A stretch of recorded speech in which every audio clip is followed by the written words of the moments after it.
Senhoras e senhores, bom dia a todos, buenos dias, good morning.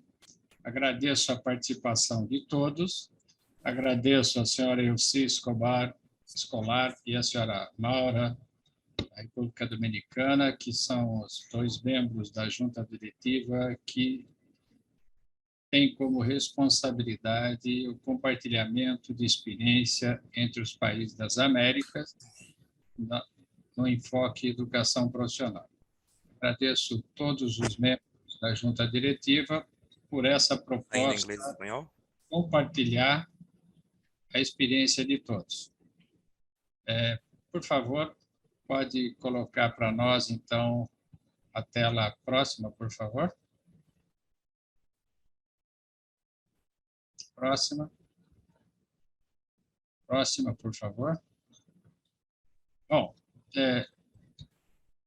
entendo que é muito importante vocês identificarem, então, selecionar o idioma para a tradução, interpretação no botão. Nós temos aí como intérprete da área de espanhol o senhor Alejo e no inglês o senhor Maurício.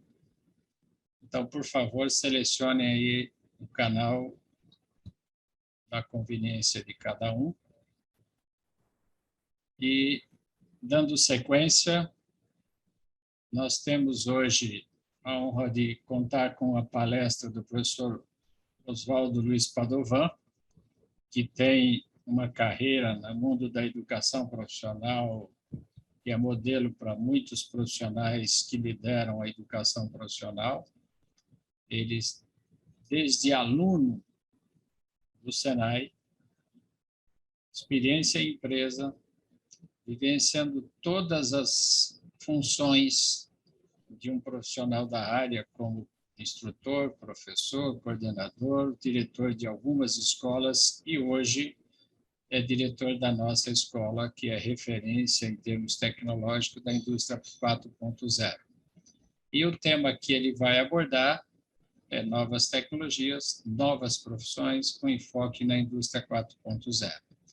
Eu espero que seja muito proveitoso a todos nessa proposta que nós iniciamos esse ano, tendo como enfoque novas profissões e na próxima semana também, no próximo mês teremos também um enfoque em cibersegurança e inteligência artificial.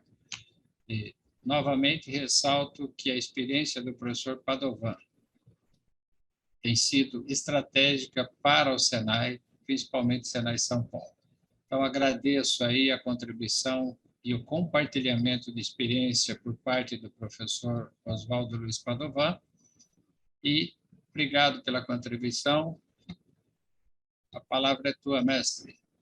Boa sorte aí. Professor Espada, muito obrigado pelas referências, mas quem que tem que chamar de mestre é eu que tenho que chamá-lo de mestre, né? Assim, na nossa profissão, sempre a gente, na nossa carreira profissional, sempre tem pessoas que nos inspiram a ser melhores do que fomos ontem. E, professor Espada, tenha certeza que o senhor é uma dessas pessoas que sempre me inspirou a ser melhor do que eu fui ontem, né? Obrigado. Um bom dia a todos, né? Espero que, como o professor Espada disse, nós vamos falar um pouco sobre esse momento que nós vivemos, esse cenário que nós vivemos mundial, referente à digitalização, à transformação digital e à indústria 4.0. E a ideia aqui é nós compartilharmos, né? A minha ideia é compartilhar, não somos detentores de qualquer conceito, assunto, nós estamos sempre aprendendo e eu acredito que isso é o melhor que nós podemos fazer no mundo da educação, é continuarmos sempre aprendizes, sempre, todo dia, aprendendo um pouco mais sobre tudo isso que está ao nosso redor, né? A apresentação, Gustavo, está para mim não está aparecendo. Muito bem. Para a próxima, Gustavo, por favor. Muito bem, quando a gente fala sobre a evolução da indústria 4.0, é claro que vocês devem ser sabedores, né, de tudo isso que a gente já está vivendo, e esse é um assunto que eu diria que está assim muito conversado, muito falado em todos esses tempos, né? Desde lá da saída da produção mecânica, lá na primeira Revolução Industrial, até nós chegarmos na quarta Revolução Industrial, que se configura, na minha opinião, com duas grandes tecnologias, né, que é o Big Data e a inteligência artificial, né? Para mim, essa transformação, dessas quatro transformações, dessas quatro evoluções que nós tivemos, talvez para nós seja mais significativa essa, porque ela tem uma característica diferente das outras. Pelo menos eu não vivi as outras três revoluções industriais, né? E essa daqui a gente está vivendo. Talvez essa seja o maior desafio, né? Que nós olhamos as três revoluções pelo olhar de um retrovisor. E agora nós temos que olhar pelo olhar de um para-brisa, né? Do que está acontecendo conosco nesse momento, em termos de alteração da nossa configuração. Essa quarta revolução industrial, ela é muito ampla, né? Ela trata tanto do físico quanto do biológico, quanto das nossas relações, da nossa sociedade. E a quarta revolução industrial, ela nos está trazendo assim aprendizados significativos e desafios que realmente são difíceis até de se imaginar que nós teríamos esse tipo de desafio, né? A próxima, por favor. As tecnologias habilitadoras, né, assim como foram definidas lá em 2011, 2012, né, são essas tecnologias que vocês devem conhecer bem, né, as plataformas de IoT, tecnologias de detecção e localização, né, a parte de interfaces homem-máquina, a autenticação ou de detecção de fraudes, que é uma coisa muito importante, a impressão 3D, os sensores inteligentes, a análise de Big Data e algoritmos avançados, a interação multinível do consumidor, e principalmente o perfil desse novo cliente, a realidade aumentada também, dentro da área de investíveis, né, vamos chamar assim, a computação em nuvem e os dispositivos móveis. Essas tecnologias habilitadoras é o que foi determinado lá em 2016, né, como sendo as tecnologias que poderiam dar essa habilitação para a tecnologia 4.0. É claro que, durante esse período, né, os modelos de negócio digitais também já se alteraram, a digitalização e oferta dos produtos também, devido à pandemia, o que nós vivemos hoje, né, nesses 2 últimos anos, também teve uma alteração significativa. E a aceleração da digitalização, da transformação digital, pelo menos no caso aqui nosso, né, do Brasil, ela foi muito significativa. Se nós já vimos numa situação em que a digitalização e a transformação digital era um caminho sem volta, é claro que a aceleração desses conceitos e principalmente das capacidades que nós temos hoje de transformação digital dos nossos negócios, da nossa vida, elas foram aceleradas durante a pandemia. Algumas dessas tecnologias que aí estão, elas permanecem ainda com um foco muito atraente e como possibilidades de nós termos desenvolvimentos significativos dentro da área da manufatura. E algumas dessas tecnologias que aí estão, como no caso a impressão 3D, ela ainda precisa ser mais explorada, né? Ainda exige uma maior exploração, exige um tempo de maturação maior para que a gente tenha realmente uma visão sistêmica, ou pelo menos um pouco mais alargada, mais holística, do que ela pode oferecer realmente nos nossos dias, né? A próxima para mim, por favor, Gustavo. Porém, quando a gente se fala em transformação, quando a gente fala em revolução industrial, e a gente fala de tecnologias, existe um pilar dentro de todo esse ecossistema que são as pessoas, né? E aí vem para a área educacional, no nosso caso, né? O que que a gente pode fazer a respeito? Essa pergunta surgiu para o Senai São Paulo por volta de 2011, 2012, com a introdução do conceito da indústria 4.0, né, e a expansão, o alargamento desse conceito mundialmente. E foi essa pergunta, ela até hoje, ela nos permeia, né, das nossas ações. Ela está todos os dias consistente em nossas ideias de o que que a gente pode fazer e como que a gente fará para preparar esse profissional do futuro. Existem vários caminhos, vários exemplos que a gente pode realmente olhar e verificar no mundo, né? Existem exemplos de universidades que já modificaram toda a sua forma, o seu formato de realmente apresentar uma educação que seja mais plausível e mais pertinente a esses novos tempos que nós vivemos. E o Senai, ele não deixou de ser diferente disso. E aí nós fomos buscar conceitos e como que a gente poderia trabalhar. Pode passar para a próxima, Gustavo. Como que a gente poderia trabalhar dentro desse novo mundo?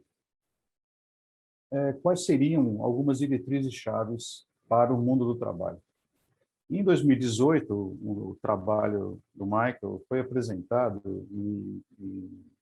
e nós tiramos muitos ensinamentos mediante essas diretrizes chaves do mundo do trabalho.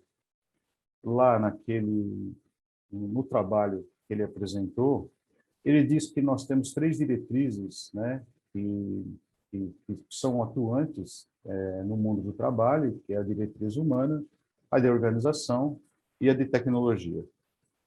E o que vai realmente permear nessas 3 dimensões para uma capacitação, para que a gente tenha um melhor preparo dos nossos profissionais, são justamente as interfaces que estão presentes, né, nessas três áreas, né, nessas 3 dimensões, né? Então, quando ele fala que a gente precisa saber, na dimensão humana e tecnológica, qual realmente é a distribuição entre o homem e a máquina? Como que realmente nós vamos trabalhar nessa interface? Como que será essa distribuição? Até onde que o ser humano estará no controle e deve estar no controle para que ele faça o mundo do trabalho ser plausível, né? E também as inteligências, né? Os sistemas de inteligência de assistência. Entre a relação humana, a dimensão humana e a organização, a interface, ela tem algumas perguntas que são interessantes, né? Como que as tarefas, talvez elas tenham que ser mais holísticas, eu tenho que ter tarefas e trabalhos que sejam mais amplas, né? Eu tenho que ter trabalhos que sejam possíveis de fazer o update, seja possível de ter o crescimento, né? E também formas alternativas de organização. Nós trabalhamos muito hoje diante de organizações de trabalho orgânicas, né? Nós vemos isso sendo aplicados em empresas, né? E esse tipo de situação, essa interface, ela traz realmente essas formas como sendo soluções para o mundo que nós estamos vivendo nesse momento. Em relação à organização e à tecnologia, nós temos que olhar as autorregulações, né, de sistemas autônomos, né? Temos que olhar a inteligência, né, descentralizada, o controle da inteligência descentralizada e as formas alternativas de organização. E nesse trabalho também, é um trabalho que nos demonstrou, assim, pelo menos, algumas diretrizes importantes para o nosso dia a dia. Ele diz também que as mudanças nas qualificações e nos requisitos de trabalho, elas seriam resultantes dessas interfaces. Ok. É que as mudanças nas empresas ou na cadeia de valor, ela tem uma grande influência na dimensão organizacional. Então, nós estamos falando de mudança na cadeia de valor, mudança na cadeia produtiva, e quando eu falo dessas mudanças que são significativas, ela também traz essa influência na mudança organizacional, de como nós nos organizamos.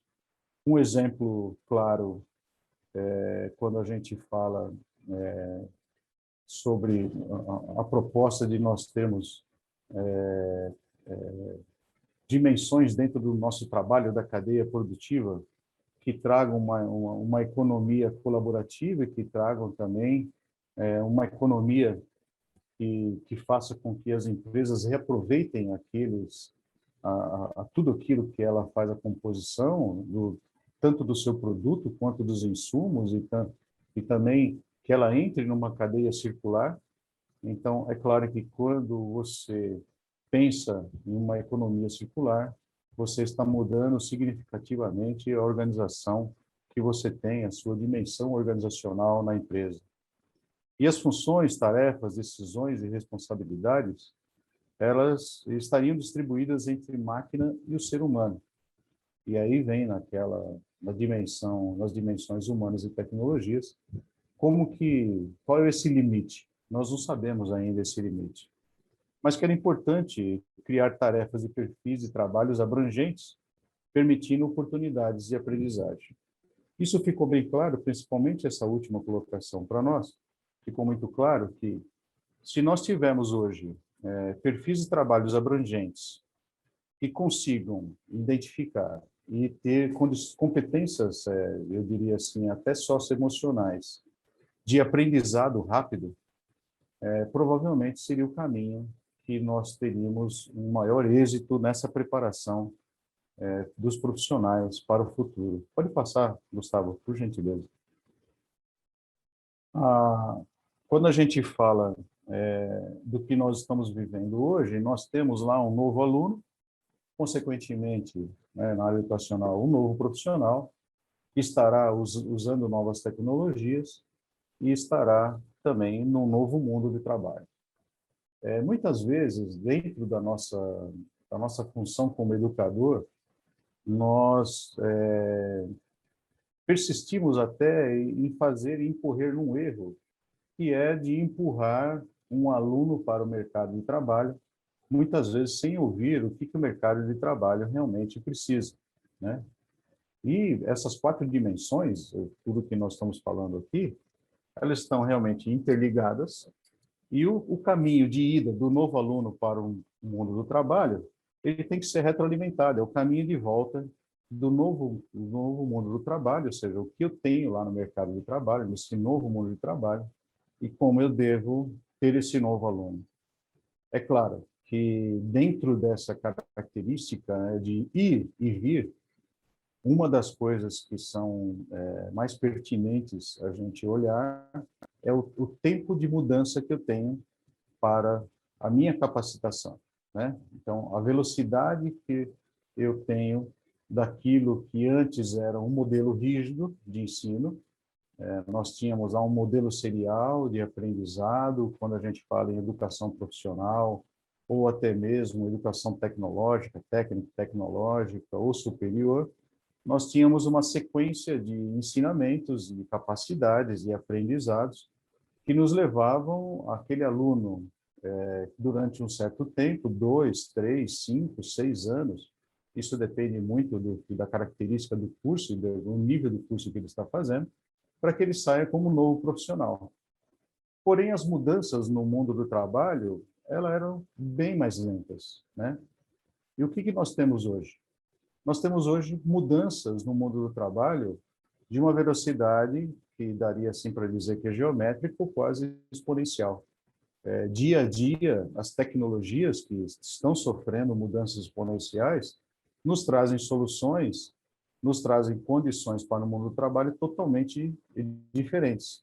Agora, se eu não prestar atenção nisso e mantiver o meu ensino profissional, o meu ensino de tecnologia, com as mesmas características, e esperar, por exemplo, 2 a 3 anos para modificar o meu currículo, certamente eu estarei formando pessoas para o mundo do mercado de trabalho que estarão desatualizadas que estarão fora do mundo de trabalho. E não é esse o nosso foco. Então, como trabalhar isso? Como fazer isso no dia a dia, né? Como transformar isso em ações que venham nos dar um dinamismo dentro da educação profissional, para que a gente forme esse profissional do mercado. O próximo, por favor, Gustavo. As competências básicas que foram apresentadas lá no Fórum Econômico Mundial, em 2015, né, entre elas a aprendizagem ativa, o pensamento crítico, o ouvir ativo, né, a alfabetização de TIC, que é uma das situações sine qua non que nós temos hoje dentro do nosso dia a dia, né, a gestão de pessoal e de pessoas, né, transformando a nossa gestão pessoal como se nós fôssemos uma empresa realmente. Nós temos que administrar a nossa carreira profissional como empresa, né? E também a parte de expressão oral e escrita, né? São coisas que permanecem e estão muito ativas, né? Mesmo sendo de 2015, nós estamos em 2022. Eu acredito que essas competências básicas não mudaram e nem deverão mudar tão logo, assim, no espaço curto de tempo. A próxima, por favor, Gustavo. Elas não mudam e não deverão mudar porque essas competências que são básicas, né, e também as essenciais, como aqui estão apresentadas lá pelo Fórum Econômico 2015, né, ou seja, ter habilidade cognitiva e flexibilidade cognitiva, né, isso nos leva, por exemplo, à discussão, e nos levou à discussão de determinados currículos, né? Quem é da área de mecânica e quem é da área de eletroeletrônica e de informática vai entender um pouco o que eu vou falar agora, né? Por exemplo, eu posso fazer, né, talvez um mecânico dando capacitação para ele, eu posso fazer com que ele entenda de eletricidade e até de eletroeletrônica. Eu consigo fazer com que esse mecânico se transforme em pouco tempo, que ele consiga atingir conhecimentos, pelo menos básicos, nessas áreas. Consigo também fazer com que esse mecânico, se eu providenciar mais capacitações para eles, né, e talvez aqui nesse grupo a gente tenha pessoas que são mecânicos, assim como eu sou de origem mecânica, se nós dermos condições para que ele desenvolva a parte de informática, ele poderá migrar até para essa área. Mas a pergunta que nós fizemos quando nós estávamos estudando isso e o caminho inverso? Será que eu consigo ter uma pessoa formada em TI, né, que ele consiga desenvolver a parte de eletroeletrônica e ele consiga ser capacitado em mecânica, né? Talvez o caminho de volta seja um caminho muito mais difícil. E esse caminho difícil, nós estamos aqui agregando, né, falando sobre realmente a flexibilidade cognitiva, os elementos cognitivos que você tem dentro de um aprendizado da mecânica e de uma pessoa que tem esse aprendizado da mecânica e aquele que tem o aprendizado na informática. Agora, nós não necessitaremos de pessoas da área de informática com atuação na área da mecânica? Eu diria para vocês que certamente sim. Quando nós falamos sobre um cientista de dados, que ele tem que ter uma fundamentação muito grande na parte de TI, mas que para fazer a análise daqueles dados, ele precisa de informações relevantes, pertinentes à área da manufatura, para que ele tenha essa análise e que ele faça essa análise de dados, está aí um desafio grande dentro da área de educação para que a gente vença, né? A criatividade, o raciocínio lógico, a sensibilidade, pode passar para a próxima. A lógica matemática, a visualização e a comunicação com outros idiomas, eles acabam ainda perfazendo essas competências que nós chamamos de essenciais. E ainda vem as competências transversais, né? E lá foi citado em 2015 a resolução de problemas complexos, né, habilidades de gestão financeira, as habilidades de gestão material, de gestão de pessoas, gerenciamento de tempo, habilidades sociais de coordenação com outras pessoas ou com outros pares, né? A inteligência emocional, negociação, persuasão, e assim vai. Bom, se nós olharmos para essas competências, né, tanto as básicas, quanto as essenciais e as transversais, nós teremos aí um grupo de competências enorme, né? O espectro de competências aqui, ele é um espectro abrangente, e se nós tivermos um profissional com todas essas competências, possivelmente esse profissional não ganhará o salário básico, né? Ou provavelmente uma pessoa, um colaborador com todas essas competências, ele estará dentro dos modelos de negócios atuais, atuando até como empresário, atuando até como abrindo uma startup, tendo essas oportunidades. Porém, o desafio de você ter essas competências transversais, né, de você promover aos alunos esse conhecimento, realmente é um desafio que nos faz assim brilhar os olhos, né?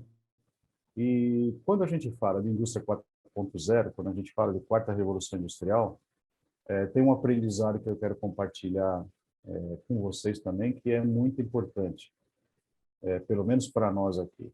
Nós determinamos que a 4.0, ou seja, esse novo cenário que a gente vive, ela não existirá se não houver inclusão. E o que nós consideramos como inclusão?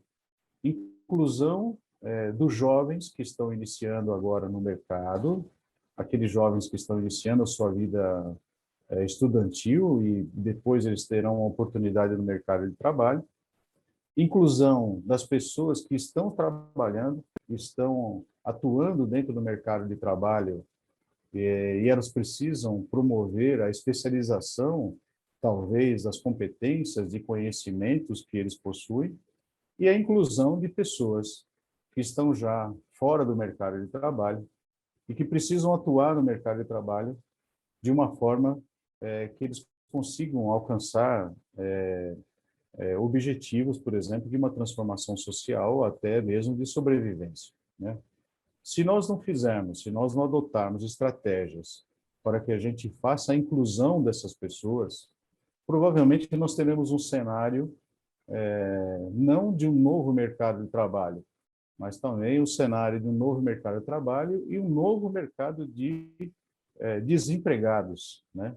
Então, nós precisamos rapidamente, e dentro desse tempo é o que nós temos buscado, soluções que façam com que as pessoas sejam incluídas nessa transformação. É importante ter, pelo menos para nós aqui, ter essa visão. A próxima, por favor, Gustavo. Ter essa visão mais ampla dessas inclusões, né? Agora, como que nós vamos buscar isso, né? Como que nós vamos fazer isso mediante a todos esses desafios que nós temos? Primeiro que nós entendemos que a gente precisa trabalhar com conceitos modernos de capacitação, né? Um aprendizado mais industrial e esquemas de transferência de conhecimento. Um exemplo claro provavelmente, né, conceitos educacionais, conceitos de tecnologias que poderiam ser levados 50 minutos, 1 hora, 2 horas para serem ensinados, se eu tiver elementos, né, estratégias e um novo formato de ensino, eu posso prover a esses alunos um aprendizado mais rápido.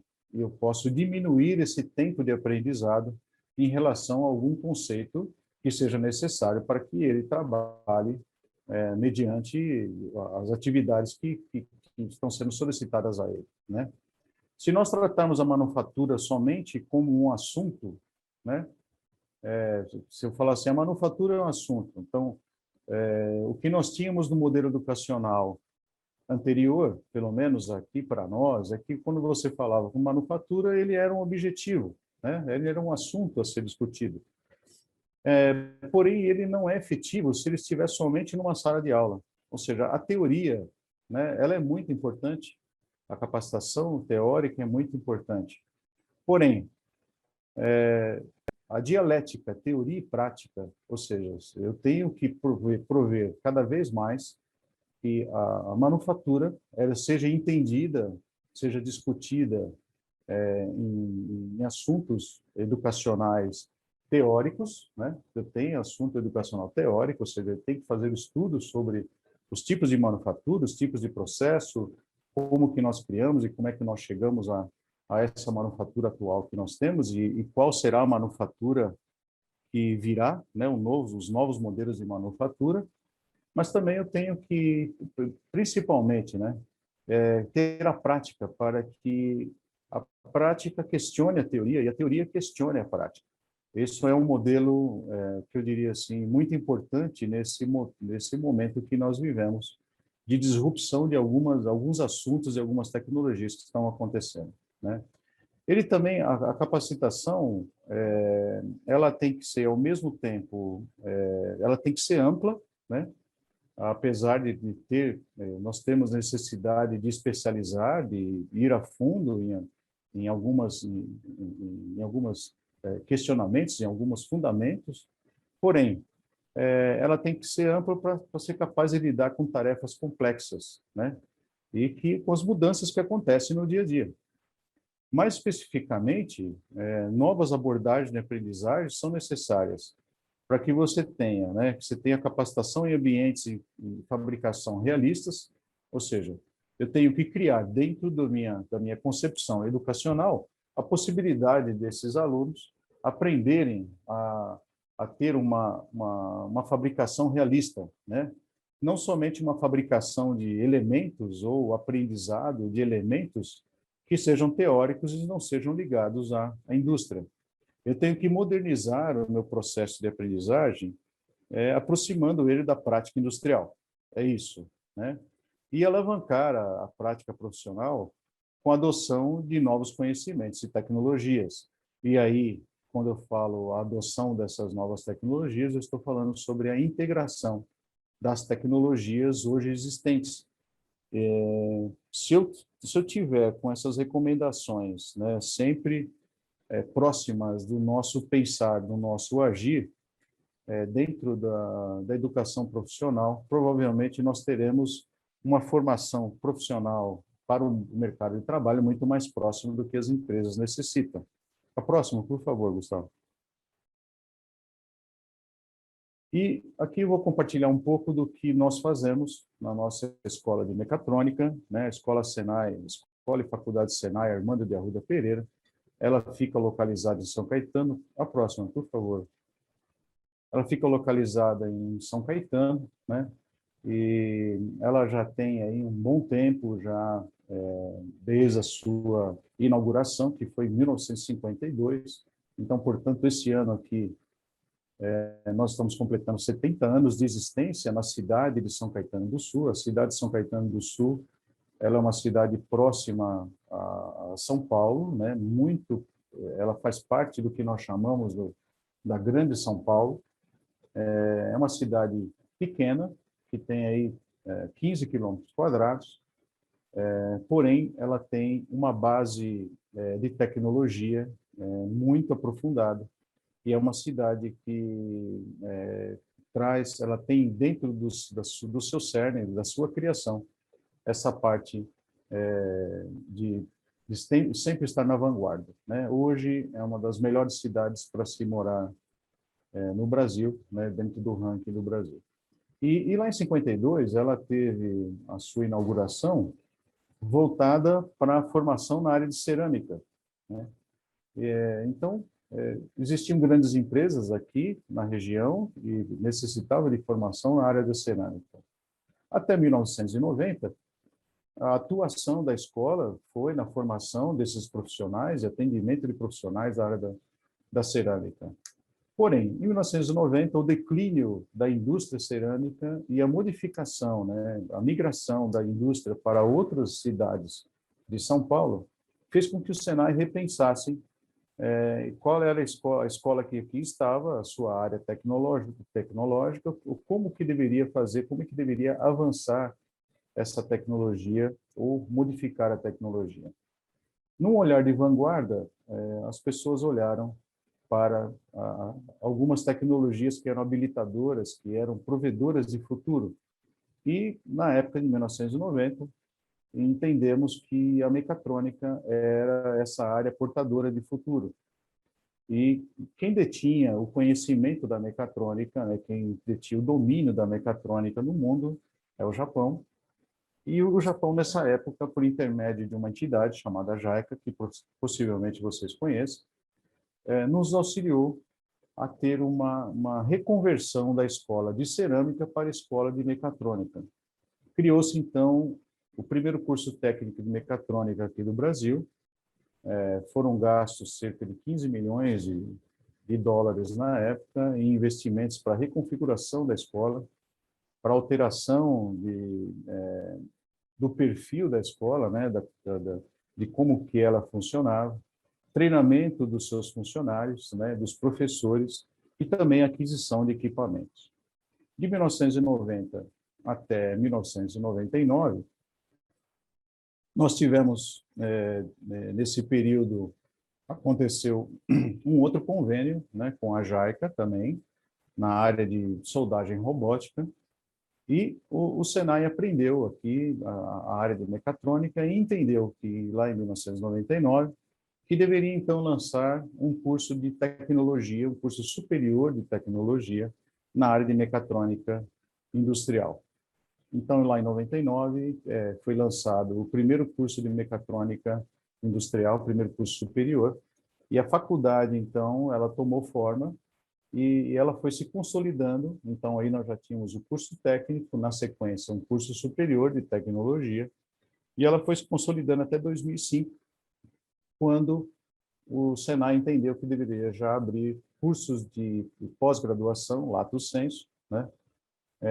E esses cursos de pós-graduação deveriam dar formato aos profissionais que já estavam formados pelo técnico, também formados pelo curso superior de mecatrônica, de tecnologia, e que precisavam se reconfigurar, se especializar naquele assunto da mecatrônica, né?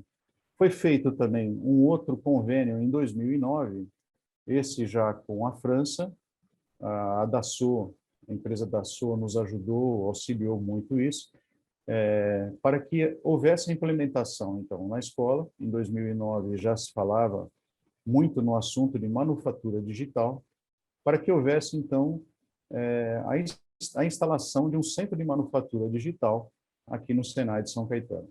Esse trabalho, foi feito um acordo com o governo da França, foi feito por intermédio de um trabalho colaborativo entre a Índia, a França e o Brasil. Nós tivemos a oportunidade de fazer a criação de um produto, e esse produto foi todo concebido em manufatura digital. E o resultado dele é que hoje ele está exposto no Museu da França. Trata-se do avião chamado Blériot, que foi o primeiro avião que atravessou o Canal da Mancha. E havia somente os desenhos em papel, e nós fizemos a concepção em manufatura digital. Em 2009 e 2010, então, continuamos trabalhando na área de mecatrônica, e já em 2011, com a entrada da quarta revolução industrial, do termo indústria 4.0, o Senai novamente entendeu que a manufatura iria ter uma nova mudança, e que essa mudança seria muito importante. Olhando novamente para a vanguarda, em 2012, então, nós saímos em prospecções internacionais para entender o que estava acontecendo dentro dessa perspectiva. E, ao mesmo tempo, o Senai começou a criar uma nova unidade, uma nova escola, bem mais ampla do que ela é hoje, né, do que ela era lá em 1952, e foi inaugurada em 2017. Então, em 2017, nós tivemos a inauguração de uma escola já com um novo formato, né, com 15 mil metros quadrados de área construída, uma escola que tem aproveitamento de luz, existe uso água de reuso, utilizamos água de reuso dentro da concepção do prédio. Nós também temos eficiência energética apropriada para o prédio.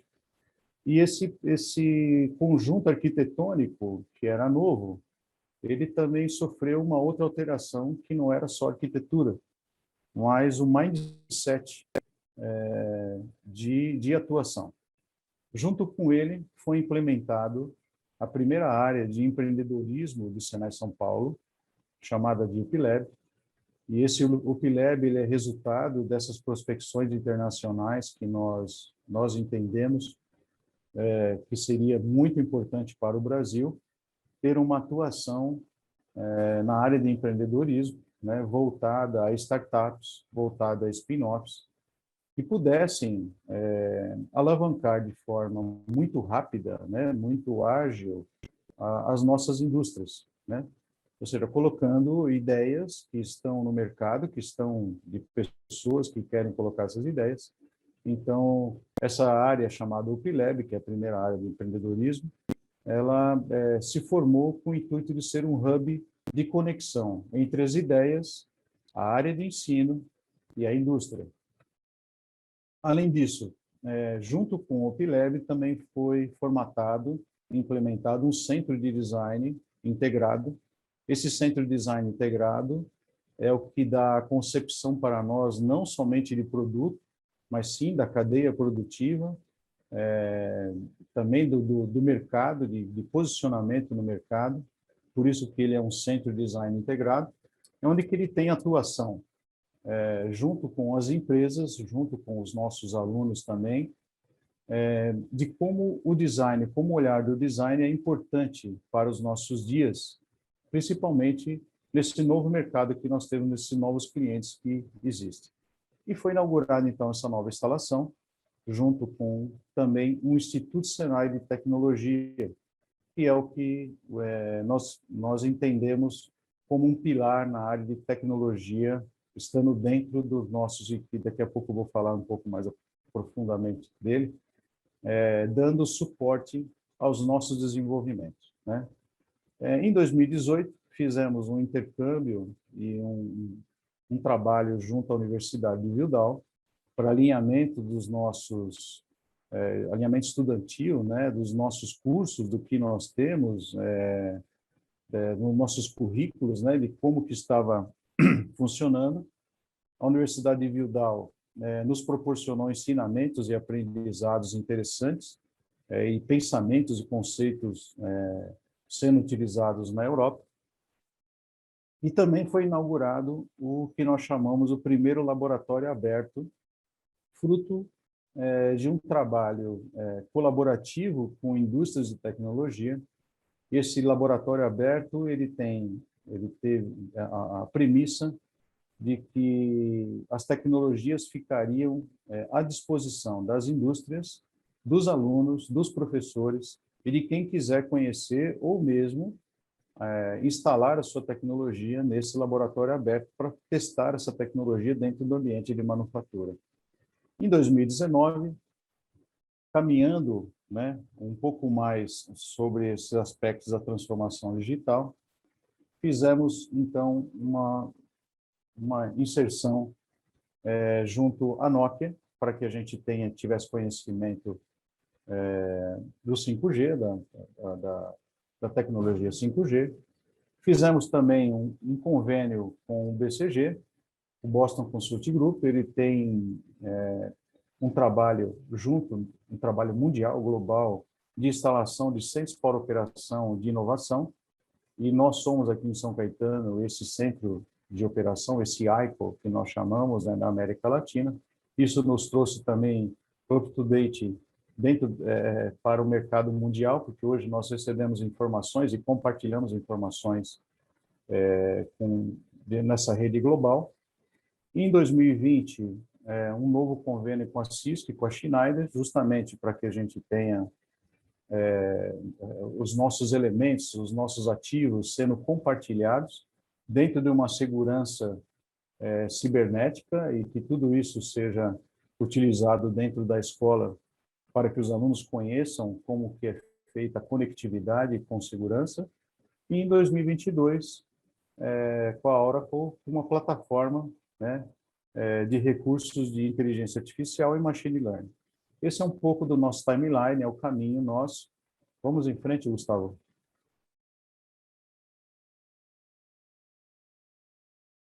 E esses são os pilares, então, que nós atuamos: educação, tecnologia e empreendedorismo. A educação com os nossos cursos, a tecnologia com o nosso IST, com o nosso instituto, e empreendedorismo com o nosso UpLab. Pode seguir, Gustavo. Esses são os nossos laboratórios, um dos nossos laboratórios, né, que vocês estão vendo, e essa transformação digital ela nos leva a ter compreensão desses itens que aí estão e dessas tecnologias que aí estão. Pode seguir um pouco mais, Gustavo? Esses laboratórios foram concebidos com um protocolo aberto, né, dos computadores, dos robôs, para que os alunos consigam fazer a integração desses robôs. Determinamos cursos regulares, criamos cursos, melhoramos alguns cursos que nós tínhamos em mecatrônica, por exemplo, o curso técnico, o curso de tecnologia, criamos cursos superiores, né, um de análise e desenvolvimento de sistemas, que abrange a área de tecnologia da automação e tecnologia da informação, e uma engenharia em controle e automatização. Próximo. Cursos de pós-graduação, esses são cursos flexíveis, mas todos voltados a esse entendimento e esse conhecimento da manufatura avançada, da transformação digital, e esses são os cursos que têm, eu diria assim, uma maior flexibilidade dentro dos nossos cursos ofertados. Próximo. Os cursos de curta duração. E aí esses cursos de curta duração são assuntos totalmente pertinentes e importantes, pelo menos para o nosso mercado de trabalho, onde que nós estamos inseridos. Próximo, Gustavo. Esses são mais alguns títulos, né? E aí a rapidez também de utilizar workshops, pode clicar. E só para a gente entender um pouco, né, esse daqui, à direita, é a nossa célula de fabricação, esse laboratório aberto, que ficou exposto em várias feiras aqui em São Paulo, né, período 2017, 18 e 19. A concepção dela foi feita toda digitalmente, o que vocês estão vendo do lado esquerdo, né, ou seja, criou-se o gêmeo digital, que é uma das tecnologias também habilitadoras, para que depois se construísse ela. Nada foi feito de construção sem ter toda ela comissionada digitalmente, né? Próximo, Gustavo.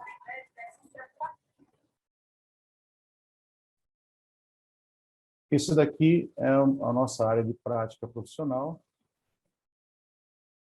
Não está saindo o som, né, Gustavo?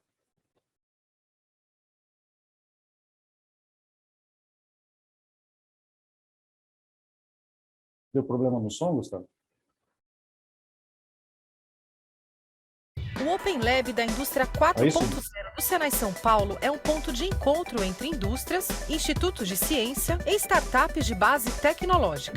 A planta de manufatura avançada baseada em São Caetano do Sul, São Paulo, as empresas testam novas tecnologias e os alunos aprendem na prática. Perseguindo estratégias para alavancar a inovação na indústria 4.0 no Brasil, o Senai São Paulo anuncia uma inédita parceria com a Nokia, a aplicação do 4G ao chão de fábrica. O laboratório agora recebe o reforço dessa tecnologia, tornando-se o primeiro ambiente de pesquisa aplicada do país com essa infraestrutura.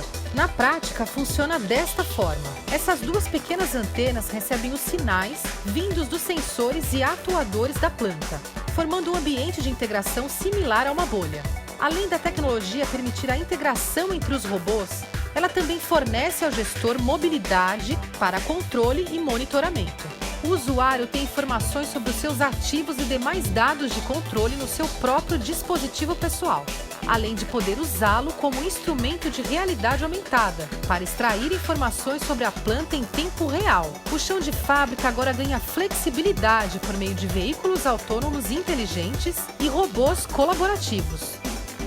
Através do cybercompartilhamento, alunos de qualquer unidade no estado poderão operar a planta à distância em suas aulas. Além disso, a infraestrutura fornecida pela Nokia permitirá a conexão 5G no futuro. Muito bem, Gustavo. Então, esse é um pouco da nossa planta. Pode passar para o próximo, né? E é resultado dessa parceria junto com a Nokia. Outras ações, né, além dessa planta, vocês estão vendo a planta, é a visita, né, das empresas, empresários, né, dentro desse conceito. Nós criamos congressos da indústria 4.0 para falar sobre os impactos e desafios da quarta revolução industrial, trazendo as empresas, trazendo as pessoas do mercado de trabalho justamente para ouvi-las e ter um pouco mais de conhecimento sobre esses impactos que acontecerão dentro do nosso mercado. A próxima. Então, eu tenho uma situação onde que eu tenho uma planta que é possível, um laboratório aberto, que é possível ensinar essa tecnologia, instalar essa tecnologia, aprender com ela, retroalimentar a educação profissional com essa tecnologia muito mais rápida, porque as empresas é que acabam nos ajudando a colocar essas tecnologias em prática, né? Isso faz com que nossos docentes sejam muito mais atualizados, estejam mais atualizados.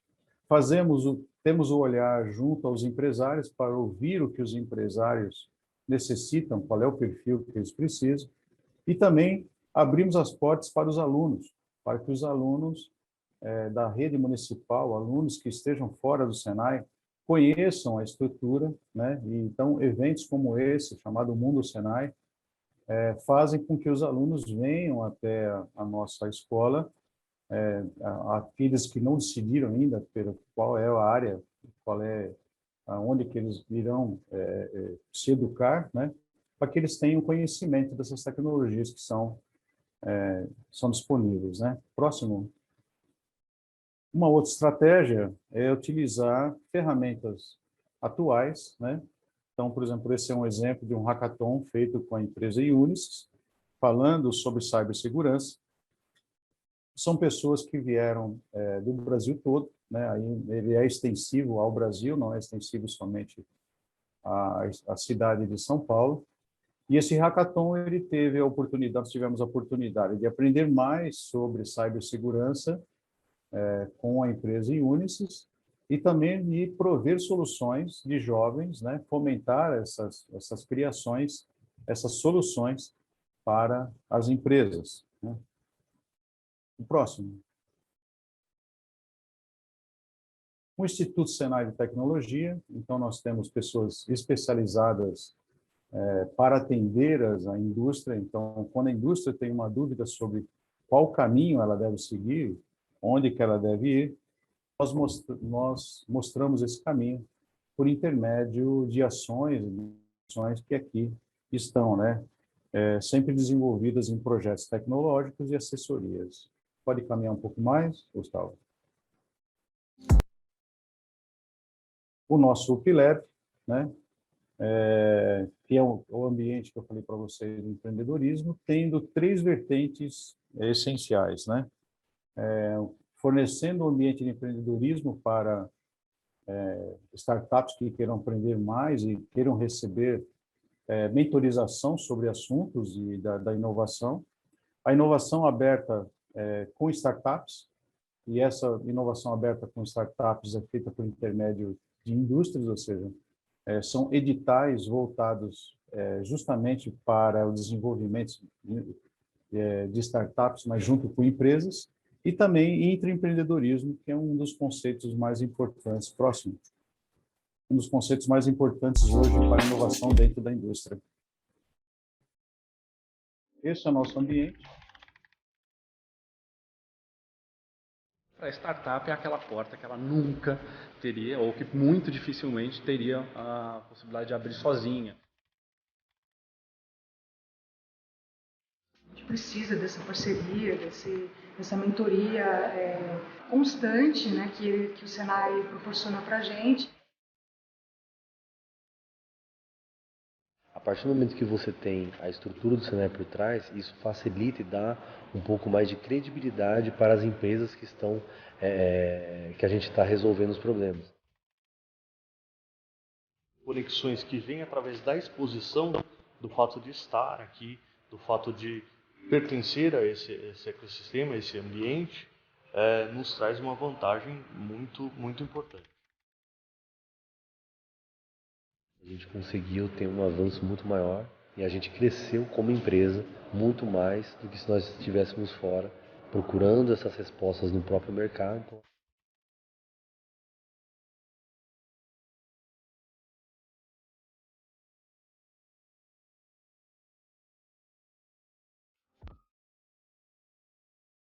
Muito bem. Quando eu falei sobre as empresas, né, associações com empresas para a criação de editais, né, esses são 3 editais, por exemplo, que nós fazemos, né, com empresas que queiram desenvolver soluções para alguns problemas que eles têm. Então, cria-se um edital exclusivo, há inscrições de pessoas que tenham ideias para que se conecte essas ideias às empresas, né? O Centro de Design Integrado, a próxima, por favor, Gustavo. Ele atua, então, na capacitação, na pesquisa, na engenharia, no design e na comunicação. A próxima, por favor, Gustavo.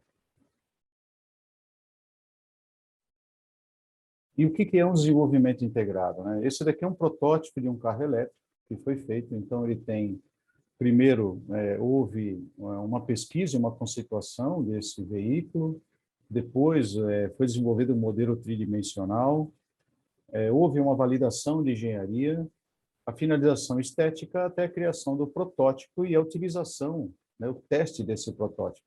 Então, é isso que nós chamamos de desenvolvimento integrado. Próximo, Gustavo.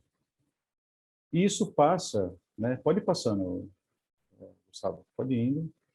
Isso passa pela capacitação, pelos serviços, pelo desenvolvimento de ideias, até chegarmos no Instituto ao que nós chamamos de uma jornada de transformação digital. Essa jornada de transformação digital é o que nós ofertamos para as empresas quando elas vêm nos procurar, tentando entender um pouco mais sobre essas transformações que estão acontecendo. E ela compreende, né, o entendimento do que é a indústria 4.0, também o diagnóstico dessa empresa. Nós fazemos um diagnóstico de maturidade, e esse diagnóstico de maturidade, ele compreende um diagnóstico objetivo. Nós utilizamos uma ferramenta chamada Toolbox, que é uma ferramenta alemã, para que a gente tenha depois um caminho aberto, né, da otimização dos processos, né, da digitalização, a integração desses sistemas, até chegarmos na indústria inteligente. Isso é um formato que nós criamos, um formato didático, de nós auxiliarmos as empresas a caminhar nessa jornada de transformação digital. Próximo, Gustavo. Aqui mais alguns exemplos. O próximo, Gustavo? Isso, obrigado. Alguns exemplos, né, de simulações de processos, de escaneamento, de engenharia reversa, né, que nós utilizamos para ajudar as empresas. No próximo, por favor. Isso daqui é um escaneamento, né, feito na indústria, de um processo, e esse processo ele é simulado com ferramentas digitais, é por isso que nós somos um centro de manufatura digital, e possibilita, por exemplo, que a empresa tenha entendimento, né, o que nós estamos vendo aí são imagens de comissionamento desses modelos e dos processos sendo realizados, possibilita que a gente tenha um entendimento melhor de onde que a empresa tem que fazer os investimentos de onde que ela tem que realmente portar tecnologia para desenvolvimento e melhoria da produtividade da sua empresa. Pode ir para o próximo. Isso é mais uma solução apresentada por uma empresa. Esse é um forno-poço onde que um funcionário retirava amostras de um produto, e é altamente quente, né, muito próximo, e aí nós estamos demonstrando como que a gente pode fazer a modificação, a solução e o que foi implantado dentro da empresa. Pode ir no próximo, Gustavo. Mais uma vez, um conjunto de escaneamento, aí eu tenho uma visão nessa manufatura digital, um tempo de simulação de 7 horas e meia, né, usando 2 ou 3 montadores, né, 2 máquinas e 3 montadores. Quantas peças eles podem conceber num determinado tempo, né? Nesse caso aqui, nessa simulação, um total de 108 peças por hora. Pode ir na outra, Gustavo. E aí, no caso, já com uma melhoria, utilizando um braço robótico, quais as melhorias, quais os resultados que teriam sido da implantação de elementos como esse dentro da sua indústria. Pode ir para o próximo. Também a integração de desenvolvimento de sistemas que façam a computação, façam a alocação das informações dentro de um sistema que seja permitido que a gente faça a leitura dessas informações. Essas plataformas também nós ajudamos as empresas a criarem. E aí nós temos, está terminando já a apresentação, nós temos alguns exemplos do resultado desse trabalho que a gente fez até agora, né, do quanto que a gente caminhou, né, o quanto que a gente caminhou até o momento, né. Então pode passar o próximo. O Sebastian, ele saiu da Universidade de Wildau, na Alemanha, e está aqui conosco no Senai de São Caetano do Sul. Imagine a nossa satisfação em saber que existem alunos estrangeiros querendo fazer estágio no Senai São Paulo. É o desenvolvimento do que nós chamamos de trabalhos colaborativos com pessoas de outros países. Mesmo que você não tenha feito intercâmbio indo para outro país, você teve intercâmbio conhecendo a pessoa do outro país. I was talking with my head of study program where I can collect experience abroad. He told me that there is Senai, that they are very good technical things. It's like to German standards, very brand new machines, and showing me some pictures, and I was pretty impressed and say looks good and go for it. Trará benefícios para o Senai São Paulo e para a indústria brasileira.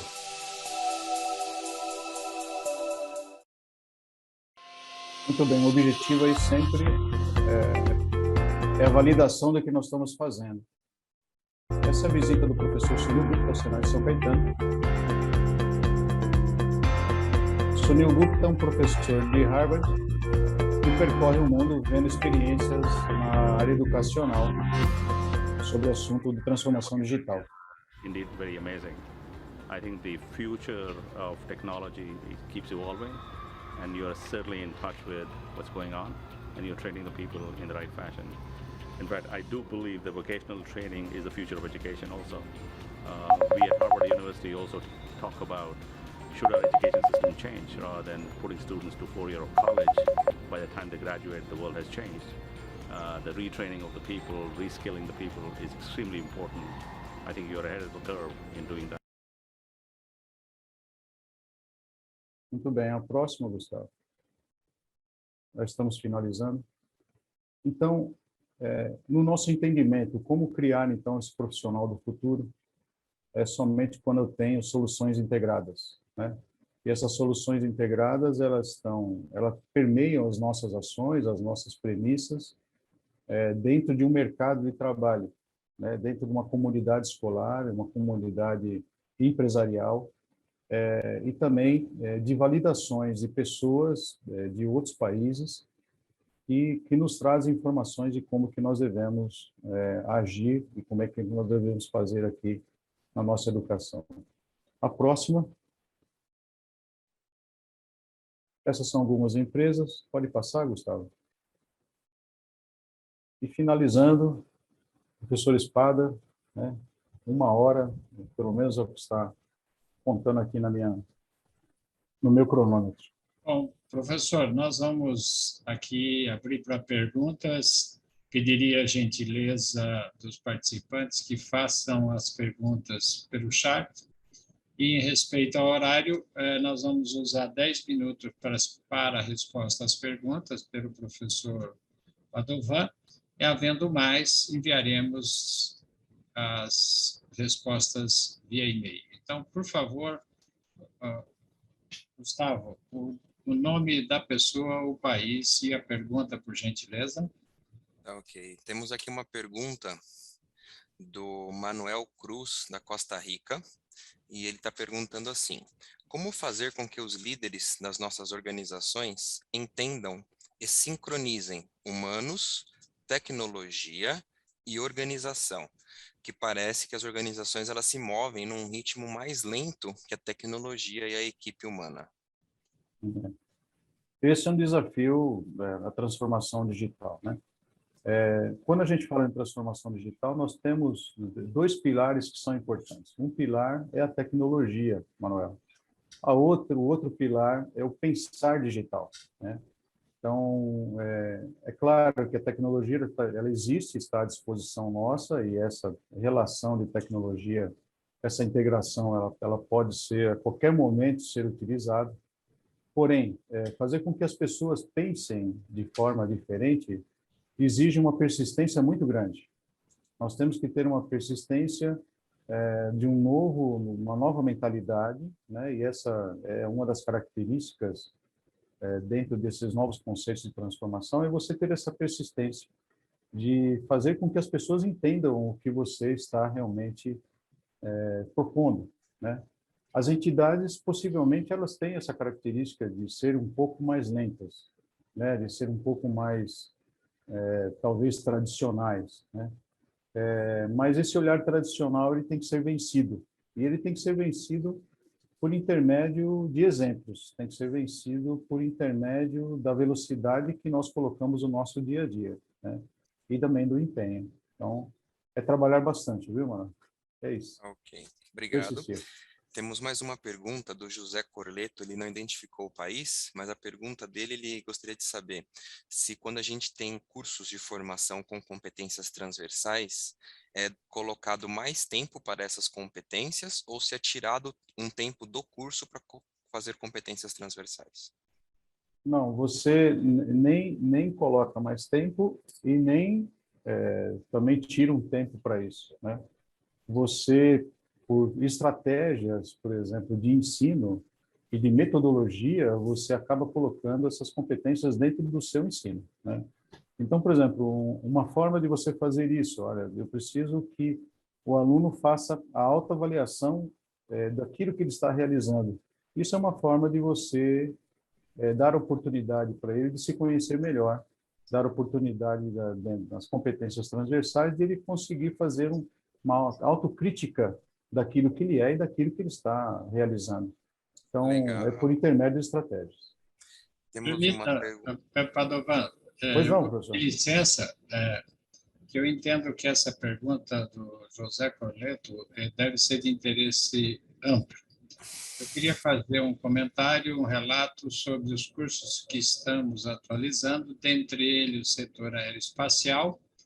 E no setor aeroespacial, eles trabalham com um conceito de responsabilidade plena do profissional. Eles têm uma frase que é: errar é grave, esconder o erro é crime. E eles usam essa frase para mostrar o quão importante é a consciência plena do profissional, quanto à tecnologia e quanto às competências socioemocionais. Nestes cursos, nós estamos desenvolvendo a parte, ou seja, através de estratégia onde ele lê livros, faz apresentações ao professor, aos colegas, tudo fora do plano da carga horária prevista. E um ponto importante, gente, forma universal de ensino. o exemplo. Então, eu preciso, é preponderante que os professores demonstrem no seu comportamento, nas suas atitudes, na forma de relacionamento, essas competências, porque após um período de convivência com profissionais que praticam essas competências socioemocionais, eu estaria ampliando essa estratégia de formação. Obrigado pela pergunta aí, José Corleto. Um abraço. Temos uma outra pergunta que veio do Javier Escudeiro, do Peru, e ele perguntou assim, se podemos fazer algum comentário a respeito da tecnologia 4.0 no ensino do curso de mecânica automotiva. Sim, a 4.0, na realidade, assim, a transformação digital, ela chegou na área automotiva. Ela é presente hoje, todos os carros têm conectividade, e também a forma de aprendizado pode se utilizar muito de realidade virtual e realidade aumentada. Então, fazer essa ligação, né, essa contextualização da mudança que nós temos hoje da mecânica automotiva, da formação de um profissional, ela é muito importante, né, porque nós teremos aí profissionais que farão a manutenção automotiva, não serão mais mecânicos realmente, propriamente dito. Ele tem que ter outros elementos cognitivos que façam parte, né, do seu dia a dia. É muito importante. Perfeito.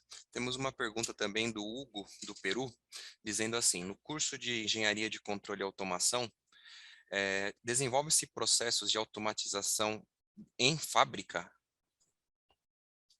Nós utilizamos a nossa planta, que é o laboratório aberto, ele é um sistema automatizado, um sistema mecatrônico automatizado, e nós utilizamos essa planta para o aprendizado da tecnologia da automação e tecnologia da informação. Ao final do curso, né, nós temos outras estratégias que são a realização de protótipos, né, e soluções que nós chamamos de trabalho de conclusão de curso. Esses trabalhos de conclusão de curso são tarefas, são desafios das indústrias no entorno. Essas indústrias demonstram para a gente, eles passam para nós quais são as problemáticas que tem, e os alunos debatem em cima dessas problemáticas e apresentam, ao concluir o curso, esses trabalhos. Então, são temáticas voltadas da empresa. Temos duas perguntas aqui que elas se complementam. Uma é do Luiz Felipe, do Chile, e outra do Guilhermo Múrcia, de El Salvador. Tá?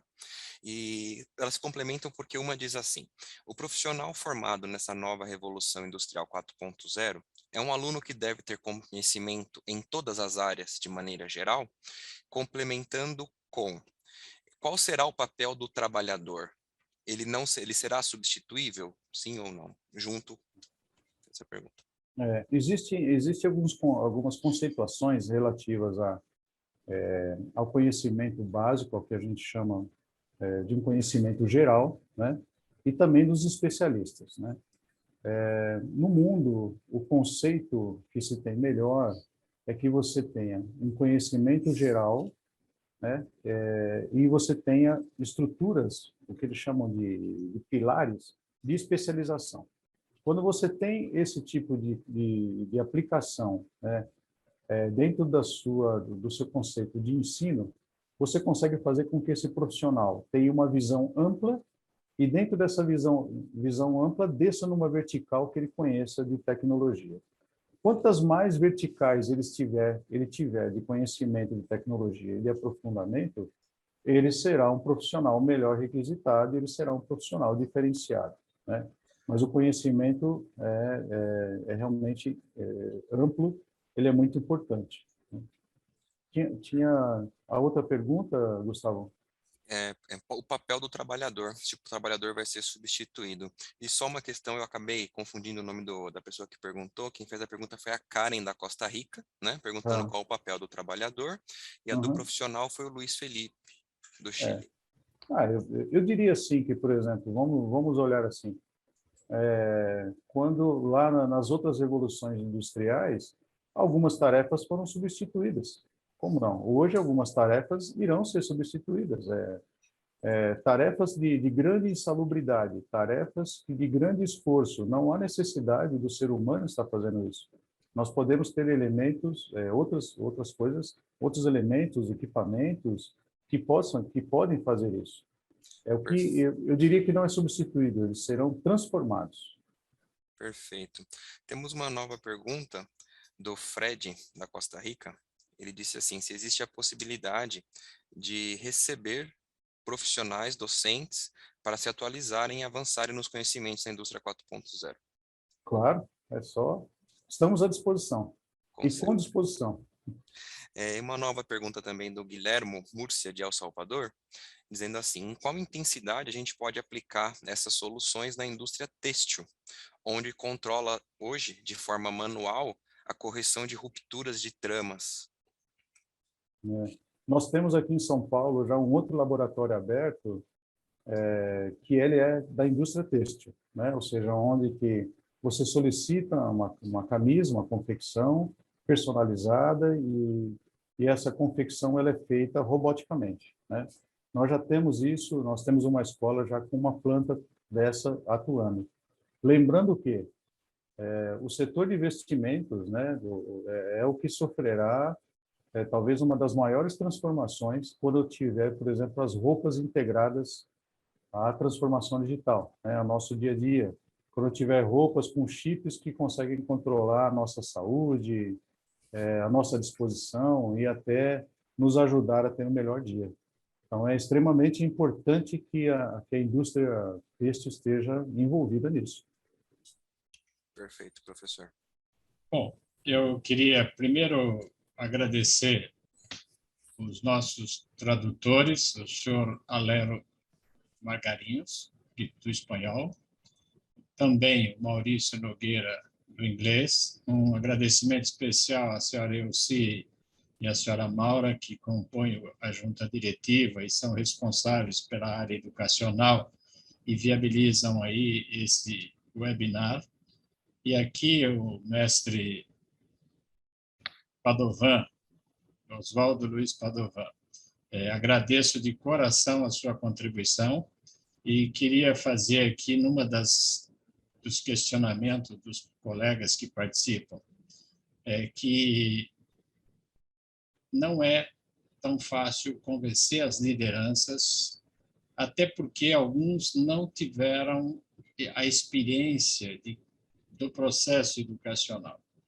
Porém, eu até penso numa estratégia de convidá-los a participarem desse webinar, mesmo os líderes de instituições de educação nos seus países. Nós sabemos que nós latinos e o povo africano, quando troca a liderança máxima do país, em alguns dos nossos países latinos, alguns dos países africanos, trocam os líderes do processo educacional e até diretores, o que quebra uma estrutura, uma construção sólida. Porém, nós educadores, como abnegados do processo, temos que pensar sempre na constância de propósito, na perseverança, porque nós sabemos que o resultado do nosso trabalho é a transformação social e econômica. Então, aqui uma pequena sugestão, um desafio. Convidem as lideranças das suas instituições para compartilhar conosco, porque a proposta é compartilhar, porque não é possível fazer sozinho, temos que fazer uma construção coletiva. Portanto, convide as lideranças para estar aqui, para também poder vivenciar esses momentos e talvez nós possamos ajudá-los a refletir sobre o processo e apoiar todos os educadores na atualização das suas estruturas de ensino. Então, professor Oswaldo Luiz Padovan, de coração, muito, muito obrigado por essa contribuição. Tivemos aqui lideranças, educadores dos 27 países que fazem parte da Outskills América, e eu tenho certeza que esse compartilhamento vai resultar, sim, na formação de futuros profissionais e, por que não, futuros educadores. Então, de coração, obrigado. E aos participantes, muito, muito obrigado. E fica aqui o desafio, próximo mês, estamos trabalhando para trazer mais um colega que vai compartilhar a sua experiência em inteligência artificial e segurança digital, ou seja, cybersecurity. É muito importante para a gente ter essas novas visões e poder juntos construirmos, porque vale a frase que alguns já ouviram: educação não tem bandeira. Nós temos que trabalhar junto para construir uma sociedade mais justa. Então, obrigado, professor Oswaldo Luiz Padovan, obrigado a todos os participantes. Obrigado, Rodrigo, pelo suporte técnico. Obrigado a todos. Um forte abraço aí.